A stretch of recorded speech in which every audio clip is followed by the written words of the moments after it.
It's time for a yearly review update on my home pull-up bar, which now has been expanded or upgraded to include dip bars. Hi, I'm Jonathan Pritchett with Theology, Geek, Fitness. In a previous video about my home gym tour, I showed that this upgrade, you can go back and watch that video, but I wanted to explore it a little bit more so that you could get an idea of what's going on with it.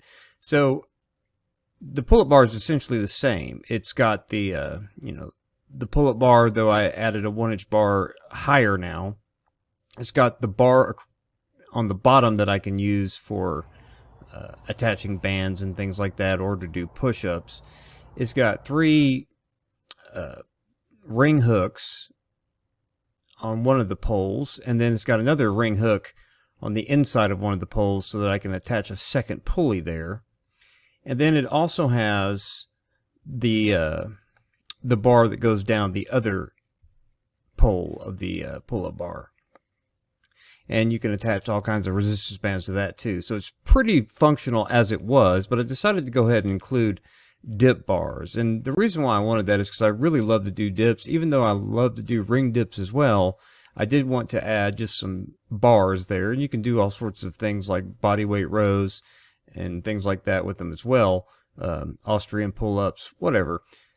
And you'll notice that I also have, I have the Kinsui Popeyes, and I have that because one of the things that I liked about the ProSource Fit parallel bars over the Liebert EQ bars is that the bars were thicker, and so for the dip bars I had added 3/4 inch bars, but then I put the Popeyes on it to make my grip a lot thicker.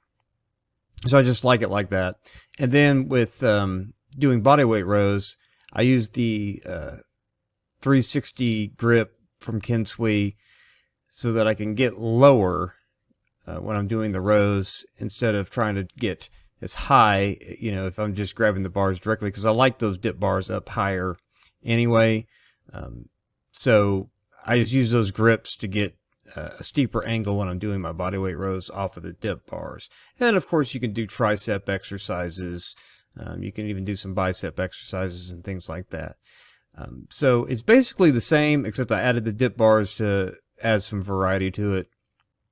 What I really like about this is now it's more of a complete gym. Now, granted, most of what you do with this is upper body, though, with the attachments for resistance bands and the suspension training, and if you use a weight vest or whatever, you can get some decent leg work in as well. But I mean, it is pretty much an upper body gym, but with all the things that I have to where I can attach things, it's pretty complete. So I'm actually really happy with it. If you like this kind of setup, you may want to think about these features that I've added to it so that you can incorporate other tools like suspension trainers or the T2 Fusion Trainer, or resistance bands, whatever you want to use with it.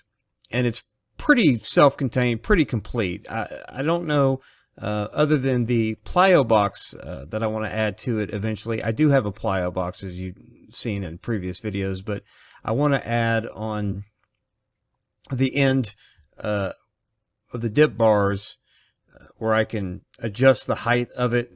So have not really a box, but just like a piece of wood that I can land on that's sturdy enough, and have it to where I can take it out and adjust it at different heights. So that's probably going to be the only other addition that I'm going to add to that. But yeah, and I don't know if I'm going to do that. My son talked about helping me do that, so we'll see if I add that. If I don't, it's really no big deal. I can always drag my box out there, but that's basically all you probably ever need to get a great workout in outside. I love working out outside, so I'm glad I have all of this stuff. It's just adding on to that what I already had with the parallel bars, but I've been having a really good time. I really love it. So there you go. That's my upgrade. It's now my favorite place to work out, whether, no matter what kind of gear. I just love working out outside, so I love using that. So that's my thoughts on my outside gym now. It's basically a full gym. So I'm pretty happy with it. Anyway, there you go. If you liked the video, click the like button. If you didn't like the video, click the dislike button. I don't really care either way. If you want to support what we're doing at Theology Geek Fitness, you can do that by becoming a patron at patreon.com/theologygeekfitness. $1 gets you in the door for hundreds of workout videos that you can follow along with. $10 and above patrons get in on my gear giveaway, so you can join up for that and get some free gear sent your way, because all the money that I use from my patrons gets reinvested into the channel, so I can continue to buy products to review them if I like them. If I don't like them, either way, I'm not going to use them. I let the patrons have it. First come, first serve. So appreciate you watching the video. We'll see you in the next one. God bless.